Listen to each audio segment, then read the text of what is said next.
hope you like spice, because this video is a ghost pepper.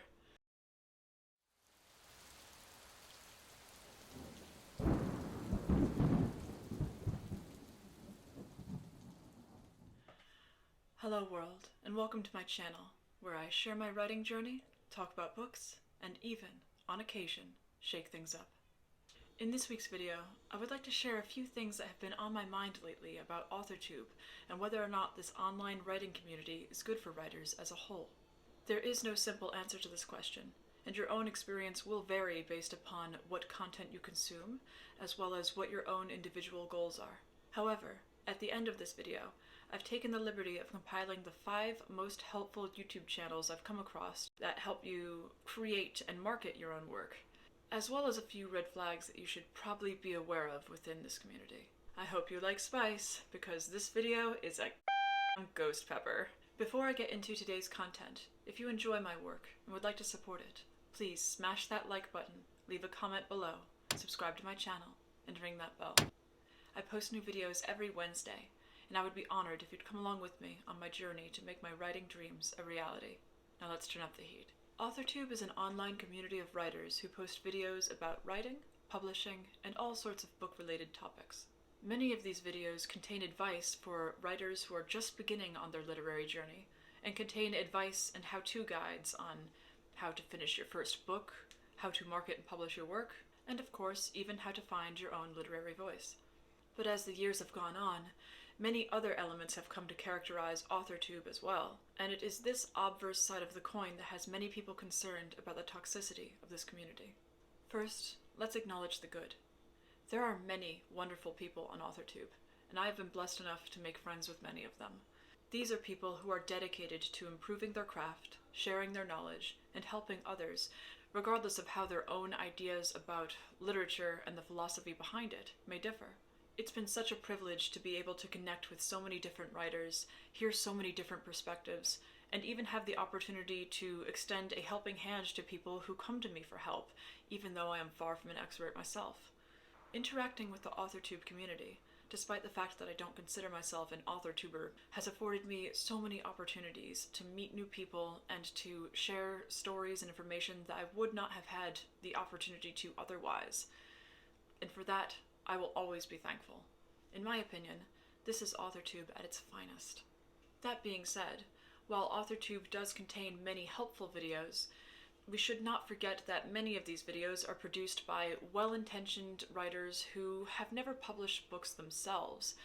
Therefore, they're just kind of repeating the same information, misbegotten though it may be, without ever having tested it and finding out if this information is any good.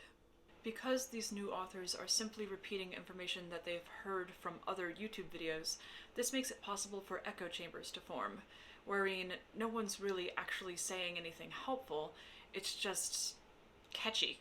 Many have also observed that some of the best-known Authortubers don't actually follow their own advice most of the time, which has understandably led people to question, is your advice actually any good? If it's so good, why aren't you following it? While I definitely understand this point of view, and I've felt that way myself before, I think it's also important to recognize that it isn't always easy to live up to the expectations that we set for ourselves. It is one thing to know how to do something, but to actually do it is far less simple. So I choose to cut many Authortubers slack in this regard. None of us are perfect, neither are our books, so the only thing we can do is strive to do better, knowing that this is a boulder that's always going to roll back down the mountain. I would like to also mention the fact that the videos that YouTube promotes to you are not necessarily the most helpful videos. There are some algorithmic shenanigans at play here. YouTube wants people to spend as much time on this website as possible, which means that analytical, step-by-step guides on how to advertise your book properly or writing as a business are less likely to be shown to viewers who haven't already shown an interest in these topics. Rest assured, this information is out there, but I can't help but notice that many of the most helpful videos I've found about book publishing and writing as a business did not come from Authortube at all. And then, of course, there's the outright toxic side of this community. Authortube is full of kind-hearted people, But in order to find these diamonds, much like trying to find high-quality videos, you have to sift through some dirt first.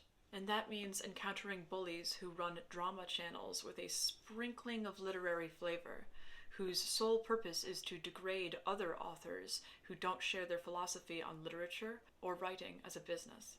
These are authortubers who denigrate other writers and readers alike with personal attacks, shaming, and a variety of other passive-aggressive insults designed to provoke conflict within the Authortube community, because that's the only way they know how to get views. I have heard writing channels claim that authors who write commercial, right-to-market fiction are soulless, immoral, not actually creative, unintelligent, unimaginative dopamine dealers who are a cancer upon the literary world, and that their books are inferior paint-by-numbers fiction, the equivalent to selling crack in a Walmart parking lot, mommy porn, fast food fiction. The list of derogatory epithets goes on and on. And don't even get me started on the pseudo-scientific claims that these channels make up on the spot with no citations to justify their vendettas against writers who do not happen to share their personal philosophy on literature, art, or business. There is no justification to treat other writers or readers with such a galling level of unprofessionalism and disrespect. Can you imagine how classless I would have to be in order to turn on my camera and say that writers who viewed their fiction as pieces of art rather than commercial products are creators of incestuous lotion bottle circle jerk fiction, because the only people who will ever read their books are intellectually masturbatory popinjays within the immediate circle of their own friends and family? Let's be above belittling each other like this.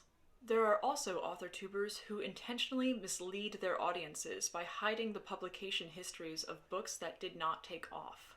And if you ask them about them, you will become the target of a passive-aggressive, or perhaps even openly actively aggressive, smear campaign that will span months or maybe even years. And there are authortubers who sell courses for thousands of dollars that they are not qualified to author, and use many of the same sales tactics that we see questionable self-help gurus use. With such sharks swimming in these waters, is it possible that Authortube just isn't worth the hassle? That it does more harm to readers and writers than good? I don't think so. Authortube has its failings, but it also has its graces. Authortube has provided us with a space where we can deliberate openly, as a community, what publishing practices we find both effective and ethical. I think many of the authors who were the first to create content in this space weren't really sure what business practices would be considered ethical once this community got up and running, because there simply weren't any examples to follow. Because of Authortube, we have an open platform to discuss these matters and examine our own paths forward with a conscientious eye. And for this reason, I think it's important that we allow room for forgiveness in our community. If someone sincerely comes forward and acknowledges that there are things that they can do better, and they take clear, decisive steps to rectify their behavior, I think that's incredibly admirable, and I can only speak for myself, but I would forgive them. It isn't easy to affirm that there are some topics that perhaps you could have approached better in the public eye, or maybe even addressed certain people with more respect. And I wish that we lived in a culture nowadays where forgiveness was more the norm, rather than silencing people or tossing them out of platforms or shutting them out of communities. However, if the best that they can do when their misbehavior is pointed out is to 1.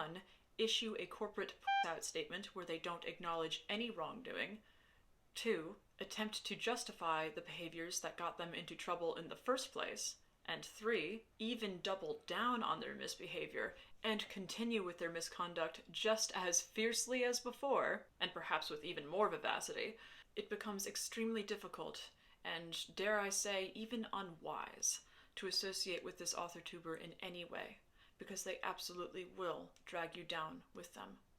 One last thing.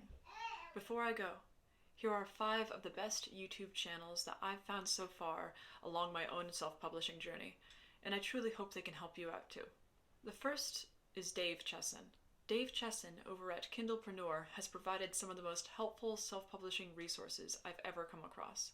He has a variety of free self-publishing guides and resources over on his channel, and he's even the creator of Publisher Rocket, a program that you can download for one payment of $97 and research keywords, categories, and all sorts of other amazing features on Amazon that would be very difficult and time-consuming to do without this program.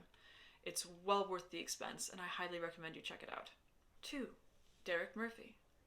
Derek Murphy is a great example of someone who has bridged the gap between creating art that he loves as well as writing commercially successful fiction. He has a PhD in literature, and he also studied fine art in Italy, yet now he has developed his skills as a right-to-market author in many respects, and he has a great channel where he discusses both of these subjects. He also has some fantastic launch plans for books, strategies for getting over 1,000 reviews on Amazon. He is well worth your time to check out. Joanna Penn. Joanna Penn, over at her channel The Creative Pen, has created a fantastic resource for self-published authors. She has a variety of interviews posted, and as a New York Times best-selling author and USA Today best-selling author with over 27 books to her name, she has plenty of valuable experience to share, and we are fortunate enough that she is more than willing to do so. So thank you, Joanna, for such a great resource. Sarah Cannon. Sarah Cannon is the only author on this list who actually considers herself an authortuber, I believe, and her channel, Heartbreathings, has been incredibly helpful along my own self-publishing journey. She's an endless inspiration to me as a woman who not only writes paranormal romance books, but is a mom too. It's great to see that what I'm striving to do is actually a mountain that is possible to climb. By all means, I highly recommend you check out her channel, as well as her strategies for avoiding burnout, how to write a series, how to serialize your fiction. She has some good resources over there, and I highly recommend her channel. And my last, but certainly not least recommendation is Dale L. Roberts over at Self-Publishing with Dale. He's the newest addition to my list, and I hadn't really discovered him until I had started taking longer commutes and driving much more than usual, and I was looking for a podcast that I could listen to. And you can find him over on iTunes as well as on YouTube, and he has a lot of great videos about the nitty-gritties of self-publishing. How to go wide, how to stay on KDP, book covers, book cover makeovers for people. His channel's a lot of fun, and I love it when channels not only entertain you, but also provide you with solid information, and Dale is an expert at both. Thank you so much for listening to me. And now, I would like to listen to you. What do you think about Authortube as a community? What channels have been the most beneficial to you as a writer? Do you think that Authortube as a whole is harmful? Do you think that Authortube is beyond salvation and that we should just ditch the whole enterprise altogether? Or is your opinion less black and white than this? Feel free to let me know in the comments below. And as always, if you enjoy my work and would like to support it, please like this video, share it with whoever you think might be interested, subscribe to my channel, and ring that bell. I post new videos every Wednesday, and I would be honored if you'd come along with me to make my writing dreams a reality. I'll see you in my next video. Take care.